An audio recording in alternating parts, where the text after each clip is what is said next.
Murad Ali Shah press conference कर रहे हैं। सिराज दुरानी साहब जो कि दूसरे दफे प्रोविंशियल असेंबली ऑफ सिंध के स्पीकर मुंतखब हुए, आगा सिराज दुरानी साहब जिनके चचा आगा बदरुद्दीन दुरानी साहब इस सिंध असेंबली के स्पीकर रह चुके हैं।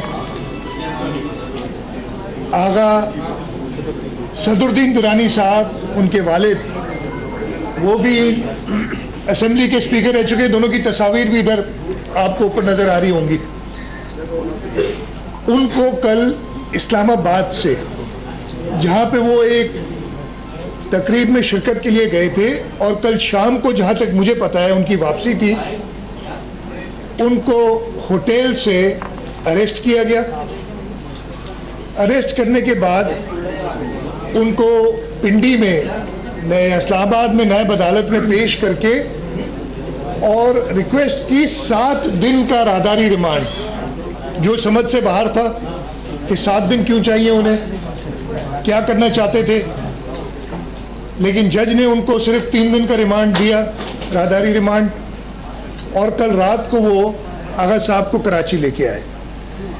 कहा यह जाता है कि जी आगा साहब के ऊपर इल्ज़ामात हैं, एसिड बियॉन्ड मीन्स के कुछ बात कर रहे हैं। जब वो लोकल गवर्नमेंट के मिनिस्टर थे तो कहा है उन्होंने नौकरियां दी, ये इल्ज़ामात हैं उनके ऊपर। सिंध असेंबली के अंदर नौकरियां दी, ये इल्ज़ामात हैं।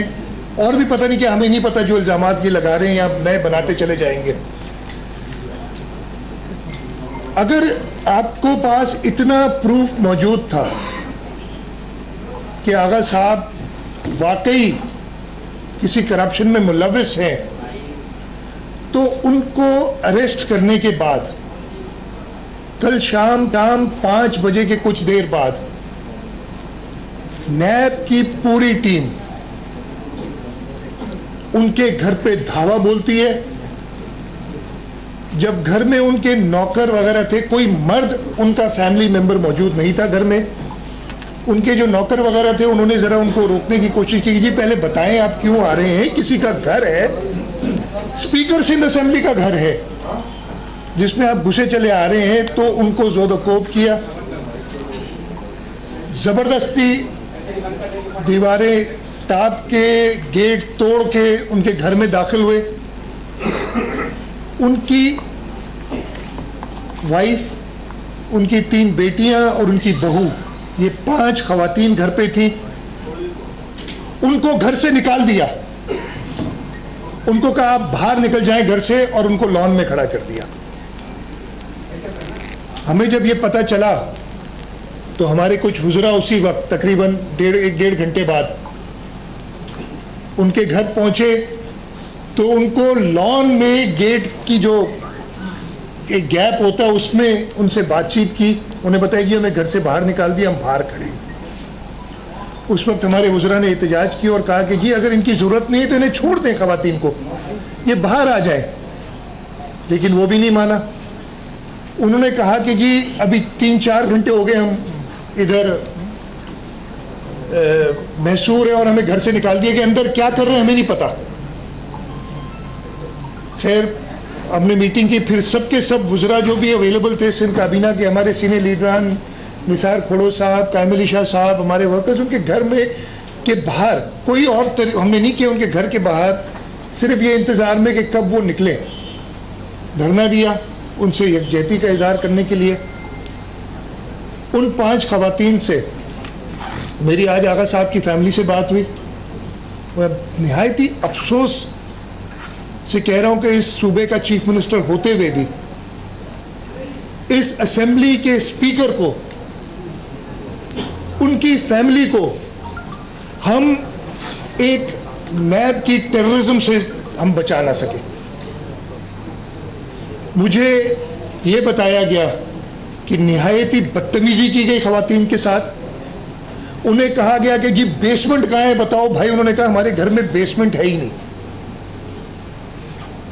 तो कहे भी लाओ इधर खोद के हम बेसमेंट निकालेंगे।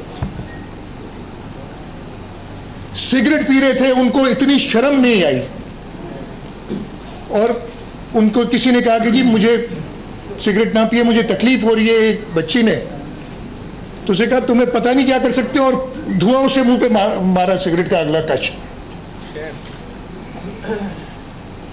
हमारी रिवायत है, खास तौर पे सिंध में रिवायत है, ये दुनिया में रिवायत है कि दुश्मनों के भी जब लोग कब्जे में आते हैं उनके भी राइट्स होते हैं।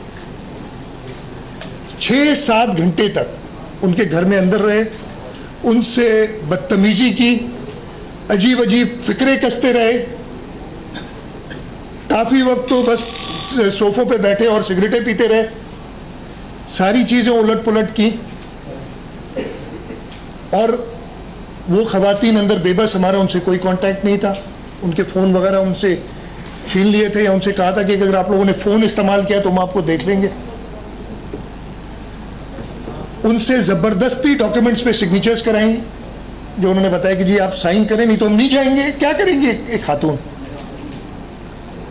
वो कई चीज़ों की उन्हें तस्वीर उतारी, तो एक उनकी बच्ची ने जो थोड़ा बहुत कानून जानती थी, उन्होंने कहा कि जी आप ये नहीं कर सकते, आपने जो चीज़ चाहिए आप भले ले जाएं, आप हमें बताएं कि क्या ले जाते हैं चाहते हैं। उन्होंने कहा चुप करके बैठ जाओ, जो हम तुम्हारे साथ कर सकते हैं तुम्हें पता नहीं है। मैं आप सब लोगों के तवज्जुह से चेयरमैन नैब से दरखास्त करूंगा, ठीक है कानून इजाजत देता है नैब को ये सब करने की, इजाजत नहीं देता कोई कानून, दुनिया का कोई कानून ये सब करने की इजाजत नहीं देता। नैब के चेयरमैन अपने सबऑर्डिनेट्स जिन्होंने कल ये सारा काम उनके घर पे किया है उसका सख्त नोटिस लें, उनको सजा दें जिन्होंने खवातीन के साथ ऐसा सलूक किया है। हम खुद, मैंने भी चेयरमैन नैब से बात करने की कोशिश की है, मैं अभी कामयाब नहीं हुआ हूं। कल रात को फिर मैंने कुछ और लोगों से बात की, फिर मुझे कहा गया कि जी बस अब 5 मिनट में ये निकल रहे हैं। तकरीबन रात को 10:30 बजे कहा गया, जब वो 5.5 घंटे उधर उनको हो चुके थे, कि जी 5 मिनट में ये निकल रहे हैं। वो 5 मिनट में 1.5 घंटा लगा उसके बाद उनको निकलने में। उधर से क्या ले गए पता नहीं, क्या साइन कराया। आप समझ सकते हैं कि एक बच्ची से, उनकी बेटी से कहा कि जी इस पर्चे पे साइन करो, नहीं तो हम नहीं जा रहे घर से। क्या ले गए वो पता नहीं, वो कोर्ट में पेश करेंगे, अभी तक उनको कॉपी भी नहीं दी उसकी सीजर मेमो की, जो अपेरेंटली वो ले गए हैं। मैं चेयरमैन नैब से यही दरख्वास्त करूंगा कि उनके सबऑर्डिनेट्स इस इदारे का और उनका नाम खराब कर रहे हैं। चेयरमैन नैब एक रिस्पेक्टेबल जुडिशरी, सुप्रीम कोर्ट के हाईएस्ट एपेक्स कोर्ट के जज रह चुके हैं, उनको कानून का पता है। कानून का ऐसे पामाल और चादर और चार दीवारी को ऐसे पामाल किया जाए तो उन्हें खुद अपने, सबसे पहले अपना घर दुरुस्त करना चाहिए, उन लोगों पे एक्शन लेना चाहिए। जहां तक आगा सिराज दुरानी पे इल्ज़ामात हैं, आगा सिराज दुरानी, हम सब पाकिस्तान पीपल्स पार्टी वाले, कोई नई बात नहीं है, इल्ज़ामात को फेस करेंगे। सदर आसिफ अली जरदारी 11 साल बगैर किसी इल्ज़ाम को प्रूव किए हुए जेल में रहे।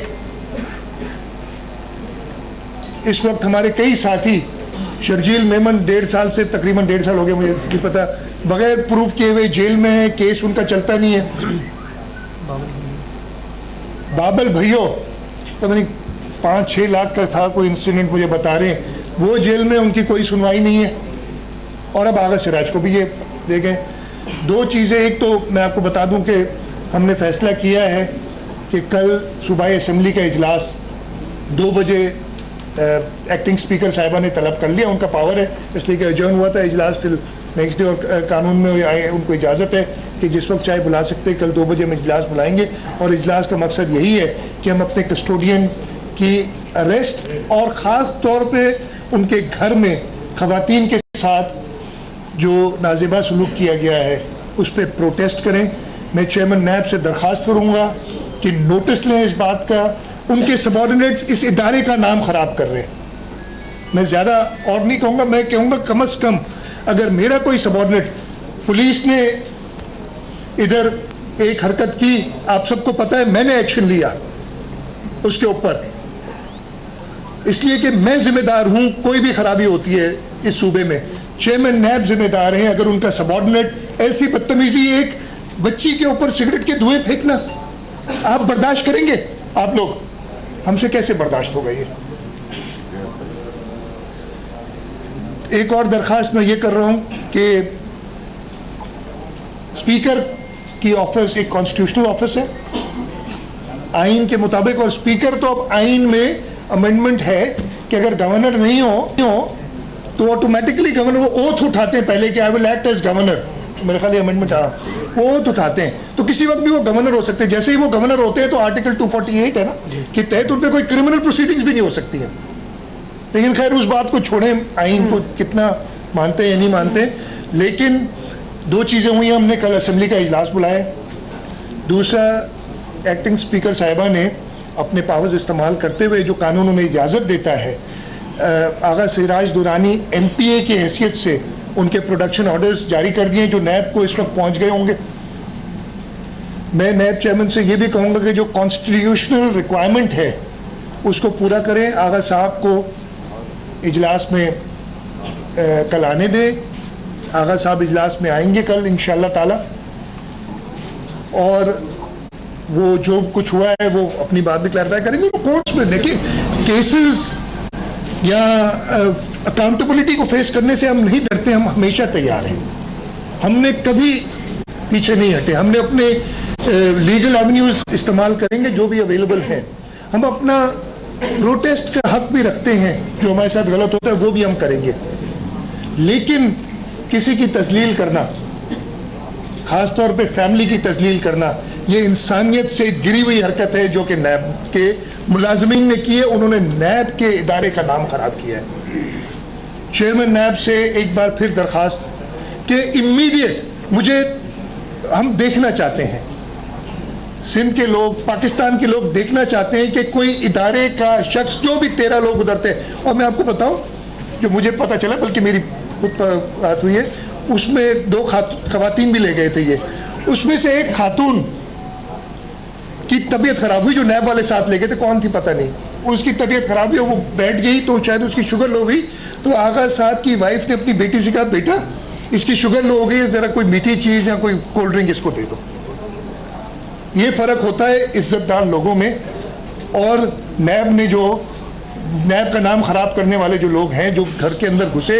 अगर आपके पास आगा साहब के लिए इतना मवाद मौजूद था कि आप उनको अरेस्ट करने तक पहुंच गए और अरेस्ट कर लिया, तो फिर रेड की क्या ज़रूरत थी? यहाँ तो आप कहते उनको बुलाते, आपने और भी अरेस्ट किए, पंजाब में एक वजीर को अरेस्ट किया, उनको बुलाया और उनको उसके घर में तो रेड नहीं किया ना, उसके भी लिविंग बियॉन्ड मीन्स का ही शायद है, उसके लिए कानून और है।